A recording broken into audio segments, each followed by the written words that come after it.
بسم اللہ الرحمن الرحیم۔ اللہ نے سورہ مائدہ عید غدیر سے پہلے آیت نمبر 67، 6 اور 7، تو یہ عید غدیر سے پہلے اللہ نے آیت اتاری اور پھر اپنے نبی سے فرمایا، اے نبی، جو تمہیں حکم دیا گیا اس کام کو انجام دو، اور اگر نبی تم نے اس حکم کو انجام نہ دیا تو پھر رسالت کا کوئی بھی کام انجام نہ دیا۔ اللہ اکبر۔ یہ مصرع اللہ کا ایک جلالی مصرع ہے۔ دیکھ رہے ہیں آپ اللہ کا جلال۔ اے میرے محبوب، اگر تم نے اس حکم کو پورا نہ کیا تو تم نے رسالت کا کوئی کام انجام نہ دیا۔ تو پہلے تو غدیر کی بات ہوگی اور اس کے بعد اپنے ذاکروں کی بھی بات ہوگی۔ بریانی بھی دبا کے چل رہی ہے اور کیش بیٹ فریج بھی چل رہی ہے، اور ایک صاحب 20 سال پرانی بات نماز اور عزاداری کا بھی مقصد چل رہا ہے، مگر پہلے اپنے مولا کی بات ہوگی اور اس ویڈیو میں پھر ان کی بھی بات ہوگی۔ اب اللہ نے اپنے پیغمبر سے کہا کہ پیغمبر یہ کام انجام دو۔ اب پیغمبر نے عرب کے مسلمانوں کو، حاجیوں کو جمع کیا، عید غدیر میدان غدیر میں ایک ممبر بنوایا جو اونٹوں پہ رکھا رہتا سواری کا، اس کا ممبر بہت اونچا ممبر بنوایا، اور میدان میں جا کر یہ حکم دیا کہ دیکھو جو آگے چلے گئے ہیں انہیں بلا کے لایا جائے، اور جو آنے والے ہیں ان کا انتظار کیا جائے۔ آج اللہ کا میں پیغام تمہیں سنانے والا ہوں، اور اللہ نے اپنے پیغمبر سے یہ بھی کہا کہ پیغمبر، ہم ان لوگوں کی ہدایت نہیں کرتے۔ اب یہ مصرع چند مسلمانوں کے ٹھیکیداروں نے بدنام کر دیا۔ مسلمانوں کے جو چند ٹھیکیدار بنے دنیا میں، انہوں نے بدنام کر دیا کہ اب مجھے آپ کے سامنے اس مصرعے کو الگ سے پیش کرنا پڑ رہا ہے۔ اللہ فرماتا ہے اپنے حبیب سے، اے میرے حبیب، میں ان لوگوں کی ہدایت نہیں کرتا۔ اور ایسا نہیں، عید غدیر کے بعد پھر سورہ مائدہ آیت نمبر 3 اللہ نے کہا کہ اے انسانوں، میں نے دین کو کامل کر دیا، مکمل کر دیا، اب کوئی گنجائش نہیں۔ میرے نزدیک یہی دین ہے، دین اسلام میرا پسندیدہ دین ہے، یہی دین اسلام۔ کہ اے معبود، کون سا دین اسلام؟ کہ یہ دین اسلام جب 1.25 لاکھ حاجی سب ایک ایک جمع کر لیے گئے،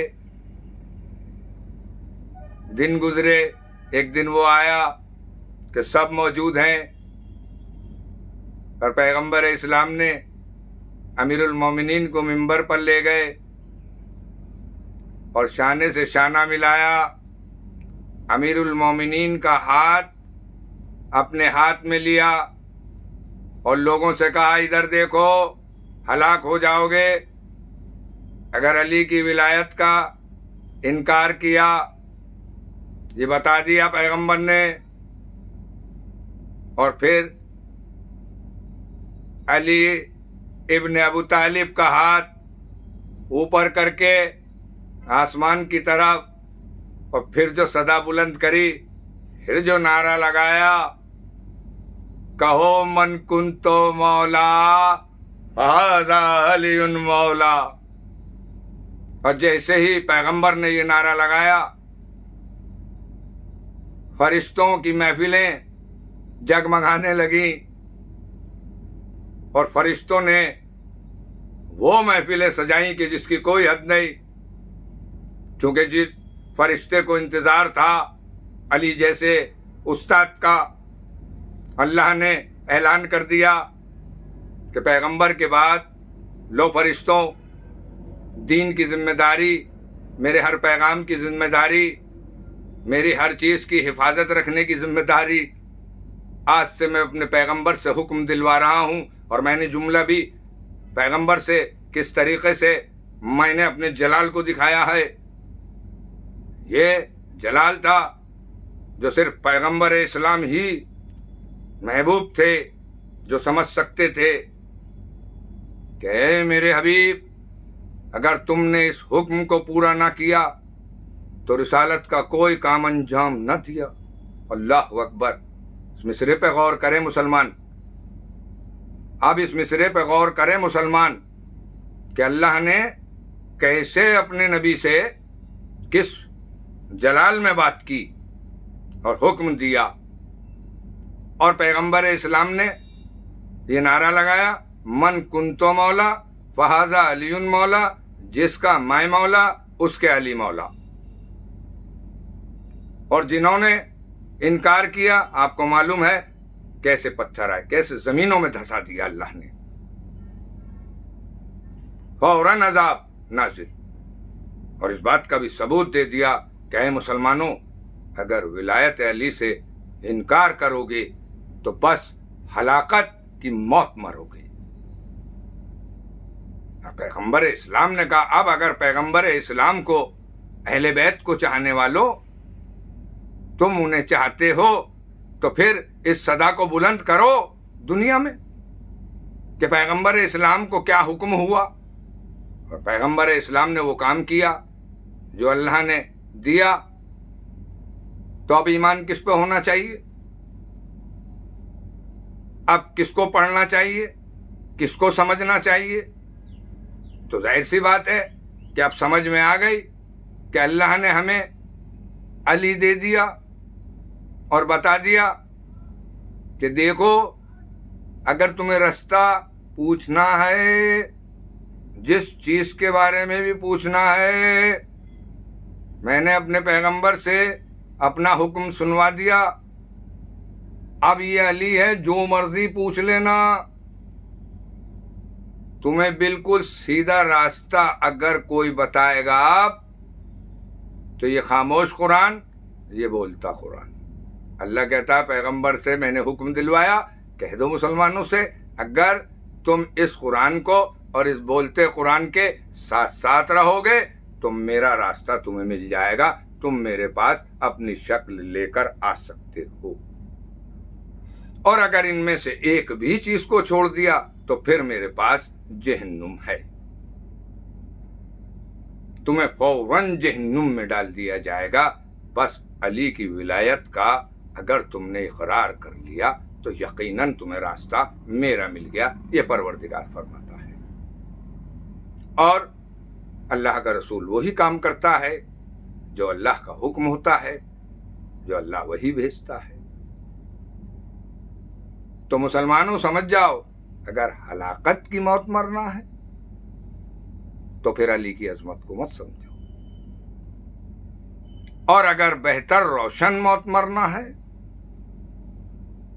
جو اللہ کے گھر جا کے محشر میں اپنی شکل کو بہتر دکھانا ہے تو پھر اس ولایت کا اقرار کرنا ہوگا اور دنیا کو بھی بتانا ہوگا. میں ان سبھی سے کہہ رہا ہوں جو محمد آل محمد کے چاہنے والے ہیں, جو اللہ پر یقین رکھتے ہیں کہ اللہ نے ہی ہمیں ایسا رسول عطا کیا, اللہ ہی نے ہمیں ایک ایسا خاموش قرآن عطا کیا, اور اللہ ہی نے ہمیں علی جیسا بولتا قرآن, اور اس کے بعد حسن مصطفیٰ, حسین ابن علی, زین العابدین علیہ السلام, محمد باقر, چھٹے امام جعفر صادق علیہ السلام.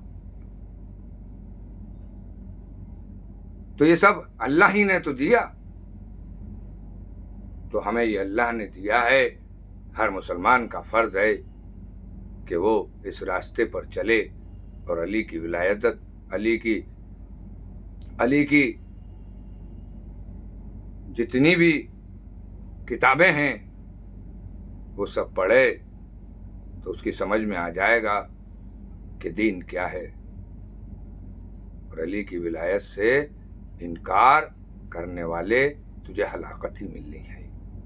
پھر سمجھا رہا ہوں بار بار, دل چاہ رہا ہے کہ بار بار اس جملے کو دہراتا رہوں تاکہ میں کہہ سکوں اللہ کتنی دفعہ دہرایا, صفحہ کیا دکھائی نہیں دیتا. علی کا ایک معجزہ تھوڑی ہے, یہاں تو اللہ نے دین کامل کر دیا تھا.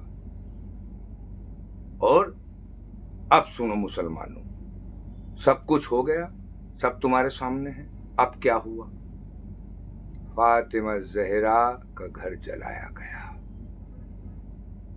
فاطمہ زہرا گھر سے باہر نکلی, حق نہیں دیا گیا, فاطمہ زہرا کا حق مار لیا گیا. کس طریقے سے کیا فضیلت لا کر آپ دیں گے ہماری سمجھ میں نہیں آتا. اور اس کے بعد علی مرتضیٰ پیغمبر اسلام کے داماد کو سجدے میں ضربت لگائی گئی, اور امام نے 2 دن بعد ہی شہادت پائی, اور پھر حسن مصطفیٰ کو زہر, اور آخر وہ وقت آیا کہ کربلا آئی. اور نبی کے نواسے کو اتنا ستایا گیا کہ نبی کا نواسا مدینے کو چھوڑ کر چلا, روتا ہوا چلا, چلاتا ہوا گیا, نانا تمہیں حسین کا سلام. اور کربلا ہوئی, اور امام نے اپنا پورا گھر کربلا میں لٹا دیا اور اپنا سر دے دیا اسی دین اسلام کے لیے جو یہ فرمایا پیغمبر اسلام نے, من کنت مولا فہذا علی مولا, جس کا میں مولا اس کے علی مولا. جو میرا دشمن وہ علی کا دشمن, جو میرے خون کا پیاسا وہ علی کے خون کا پیاسا. اور علی سے لے کر علی کے سارے لال نے, جتنے لال, اور ابھی تو ایک لال آئے گا جو حساب بھی لے گا.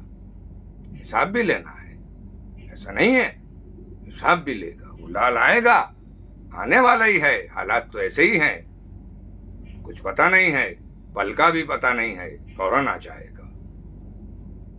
اور جب وہ آئے گا نا تو ایک لائٹ آپ کی آنکھوں پہ پڑ جاتی ہے نا, دن میں یا رات میں بھی, تو انسان اندھا ہو جاتا ہے. وہ نور ہے, جس وقت وہ آئے گا کسی کو کچھ نظر نہیں آئے گا. نور کی روشنی دیکھو, دنیا چاند کی روشنی میں کہاں تک آ گئی. اب آئیے لائٹ, کتنی روشنی ہے اس میں, یہ روشنی کہلائی جاتی ہے.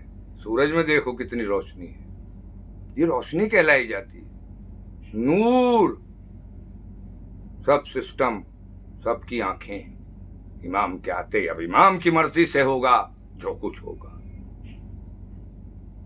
اور کربلا ہوئی, اور کربلا میں کتنے ظلم ہوئے, اور کربلا کے بعد اہل حرم کو کس طریقے سے قیدی بنایا گیا. یہ مسلمانوں کے پتہ نہیں ہے تمہیں, سب پتہ ہے تمہیں.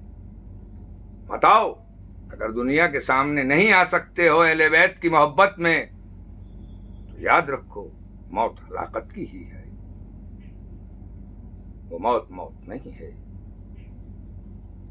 ایسی موت آنی چاہیے جو قبر میں اجالا ہو اور محشر کے دن یہ چہرہ اللہ دیکھ کر کہے کہ نہیں بھیج دو، ان کے اعمال اچھے ہیں۔ اسی لیے آپ لوگ بھی سن لیں، علی کے چاہنے والوں، بہت ضروری ہے، اگر اللہ نے آپ کو پیسہ دیا ہے تو پھر اس کا فائدہ اٹھاتے کیوں نہیں ہو؟ اس پیسے کو اسی حساب سے طریقے سے چلائیے، آپ خوب بانٹیے، آپ روزانہ مجلس کیجئے۔ جانتے ہیں آپ کیا چل رہا ہے آپ کے بیچ میں؟ ایک صاحب ہیں جو دبا کے بریانی اور قورمہ اور روٹی بتا رہے ہیں کہ اس سے قوم برباد ہو جائے گی، گھاٹے میں جا رہی ہے، گڈھے میں جا رہی ہے۔ اب یہ ہماری سمجھ میں نہیں آیا کہ جو اللہ کی راہ میں بانٹ رہا ہے تو اللہ کیسے کہہ رہا ہے کہ اس کے میں 10 گنا دوں گا، اس کے 2 گنا دوں گا، اس کے 8 دوں گا، اس کے 10 دوں گا، اس کے 6 دوں گا؟ اور جب اللہ دے گا تو بس جس نے لاکھ خرچ کیے ہیں اس کے پاس تو مال آنا ہے۔ بھئی یہ نہ میں کہہ رہا ہوں نہ کوئی کہہ رہا ہے، جس پہ ایمان ہے وہ کہہ رہا ہے۔ بھئی اللہ پہ ہی تو ایمان ہے، تو پھر وہ اللہ کہہ رہا ہے کہ میں تو فائدہ دوں گا، چاہے کچھ بھی ہو جائے، تو کر کے دیکھ، میں تجھے فائدہ دوں گا۔ تو جب وہ بانٹنے کا یہ تو تبرک ہے، اس کا تو بہت بڑا بینیفٹ ہے، شاید اس کا تو بہت بڑا فائدہ ہے، تو پھر ایک ذاکر کے دماغ میں یہ بات کیسے آ رہی ہے کہ قوم گھاٹے میں جا رہی ہے، گڈھے میں جا رہی ہے؟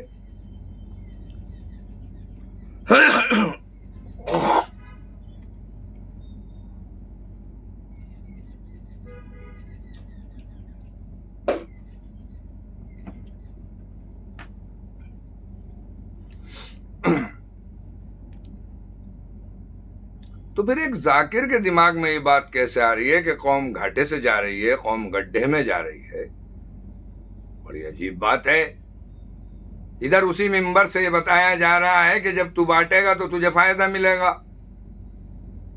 اب اسی منبر سے یہ بتایا جا رہا ہے کہ تو جو بانٹ رہا ہے تو معاشرہ اور قوم دونوں گڈھے اور گھاٹے میں جا رہی ہیں۔ ارے یہ سمجھ میں بات نہیں آ رہی، سمجھاتا ہوں۔ اب ان کے پاس اور بھی ہے، ممی اور امی۔ یہ امی اور ممی بہت پیاری طریقے سے یہ پڑھتے ہیں، بھائی بھی ہیں میرے، یہ ہاں ان سے رشتہ بھی ہے میرا، اور ابا اور ڈیڈی بھی بڑی اچھی طریقے سے پڑھتے ہیں۔ اور اللہ نے اپنے بات کہا کہ اماں ہے یہ ابا ہے، اگر اماں ابا صحیح ہیں اور اماں ابا نے صحیح تربیت دی ہے تو پھر تم نے اللہ کے راستے کی تربیت لی ہے۔ میں نے یہ مرتبہ رکھا ہے اماں کا بھی اور ابا کا بھی، تو یہ اسے بھی بہت شاندار طریقے سے 40ویں میں اور تیجوں میں اور ہر جگہ بہترین کر کے کام چل رہا ہے۔ اللہ کا شکر ہے پروردگار کا۔ اب سوال یہ اٹھتا ہے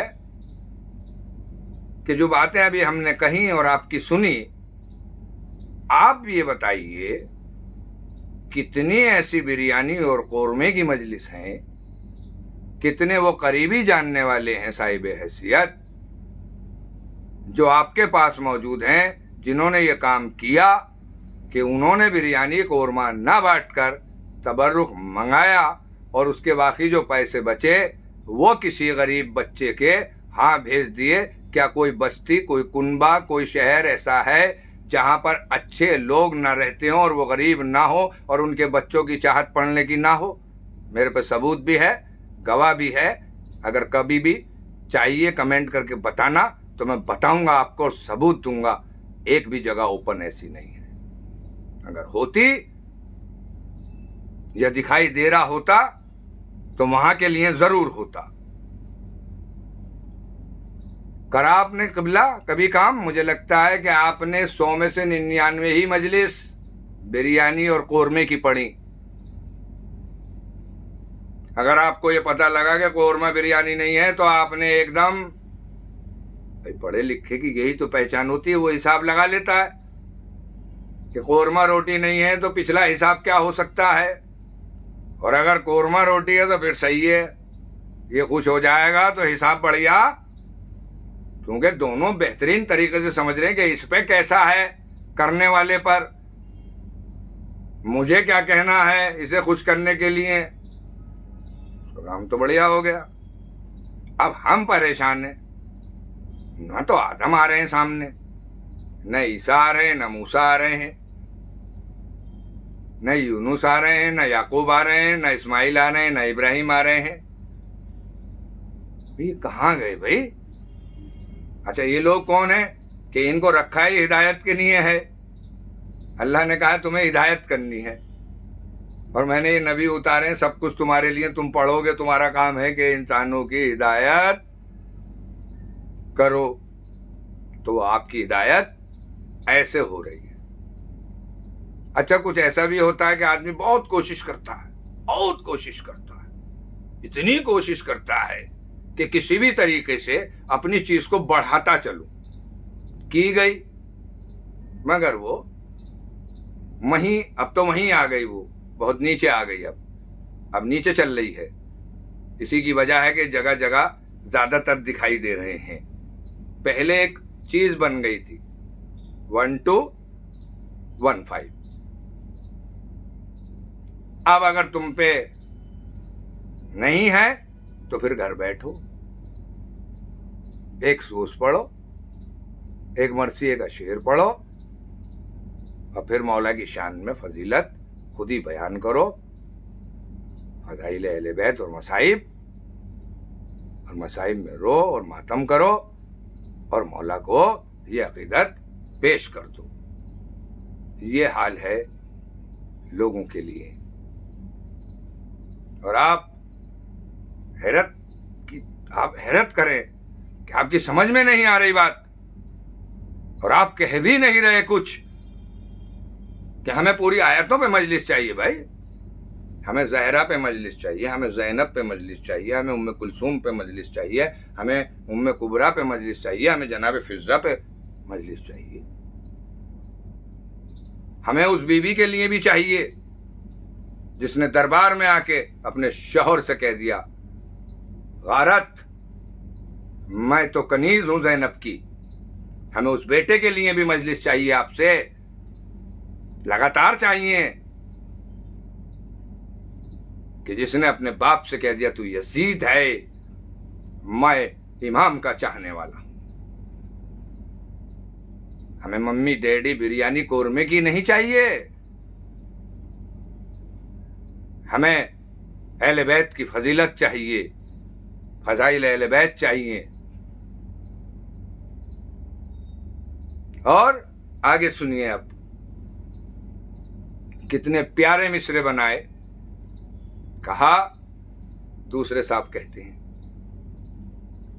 فریج، بیڈ، کیش. انہوں نے کہا ایک آدھ کوئی کیس آتا ہے، وہ سب بتانے والے تو آج کل بتا ہی کیا رہے ہیں، نہ وہ کوئی مولوی ہو تو سوال کر رہے ہیں کہ ہمیں سدھرنے کا کوئی راستہ بتاؤ، جو ہم میں کمیاں ہیں انہیں دور کیسے کریں. کھل کے بتانا چاہیے کہ میرے دماغ میں ہر وقت شہرت ہی رہتی ہے، میرے دماغ میں ہر وقت کنجوسی ہی رہتی ہے، میرے دماغ میں ہر وقت لالچ ہی رہتا ہے، میرے دماغ میں ہر وقت دوسرے کے گھر جا کے دوسرے کی برائی کرنا ہی رہتا ہے. بتاؤ نا مولوی کو، مولانا بتائیں گے. مگر نہیں، یہ کچھ نہیں پوچھے گئے آج کا انسان. وہ تو سیدھا سر انہوں نے یہ کیا اور انہوں نے یہ کیا اور انہوں نے یہ کیا اور انہوں نے یہ کیا. اس نے اپنے یہاں کے